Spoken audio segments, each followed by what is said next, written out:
Daniel chapitre 10, versets 18 à 19, il est écrit. Alors celui qui avait apparence humaine m'a de nouveau touché et m'a fortifié. Il m'a dit, n'aie pas peur, homme considéré comme précieux, que la paix soit avec toi. Fortifie-toi, fortifie-toi. Pendant qu'il me parlait, j'ai repris des forces. J'ai alors dit, que mon Seigneur parle, car tu m'as fortifié. Amen. Il dit premièrement, alors celui qui avait apparence humaine m'a de nouveau touché et m'a fortifié. Dieu, pour nous fortifier, il entre en contact avec nous. Pour que nous soyons forts face au péché, comme on l'a vu le dimanche. Pour que l'on soit fort face à la tentation. Pour que l'on soit fort lorsque le découragement vient. Pour que l'on soit fort lorsque nous devions fatigués, épuisés spirituellement parlant. Nous devons être en contact avec le Seigneur. Le thème de ce message, c'est les conditions pour être fort.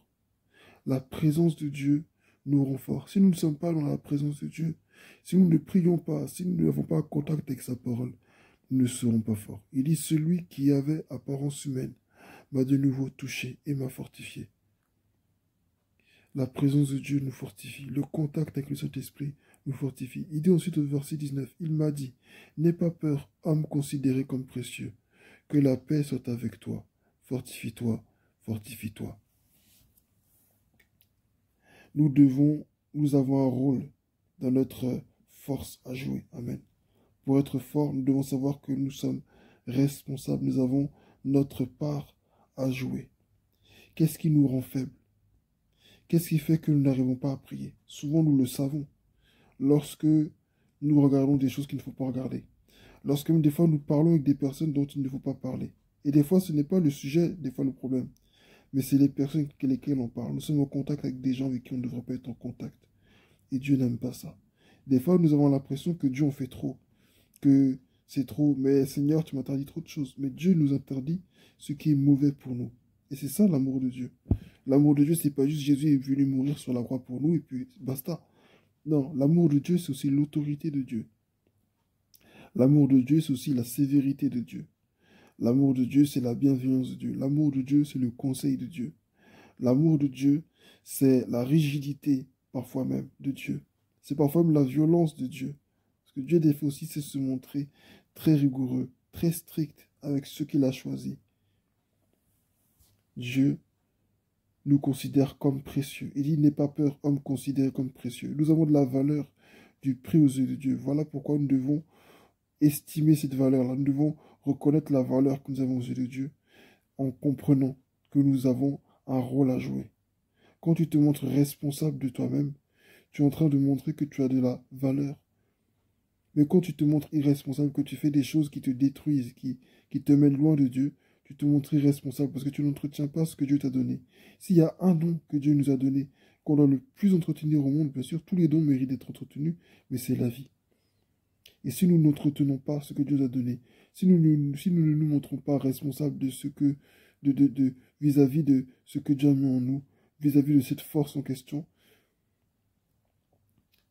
ben nous serons faibles. Amen. Il dit à la fin, pendant qu'il me parlait, j'ai repris des forces.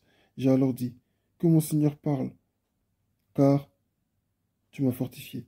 Ce qui nous fortifie, c'est la parole de Dieu. Amen. Romains 10, verset 17 dit, la foi vient de ce qu'on entend, et ce qu'on entend vient de la parole de Dieu. Hébreux chapitre 11, au verset 6, si je ne me trompe pas, dit que sans la foi, il est impossible d'être agréable au Seigneur. Car il faut que ceux qui le cherchent croient qu'il existe et qu'il est le rémunérateur de ceux qui le cherchent. Pour avoir cette force-là, pour avoir cette force qui est aussi la foi, il nous faut vraiment être en contact avec sa parole. Amen. Nous devons avoir la parole de Dieu quotidiennement. Celui qui ne serait-ce que la lire régulièrement, lire les miracles, lire les prodiges de Jésus, lire les évangiles, lire comment il s'est manifesté à travers les différents prophètes, connaître ses histoires et dire, Seigneur, si ces personnes étaient des hommes, s'ils ont pu te suivre, c'est que moi aussi je peux te suivre. Si ces personnes ont pu te rester fidèles jusqu'à la fin, comme le roi Josias, ou le roi encore Ézéchias, c'est que tu peux le faire aussi pour moi. Amen. Nous devons avoir la force. Il y a des conditions pour avoir la force de Dieu.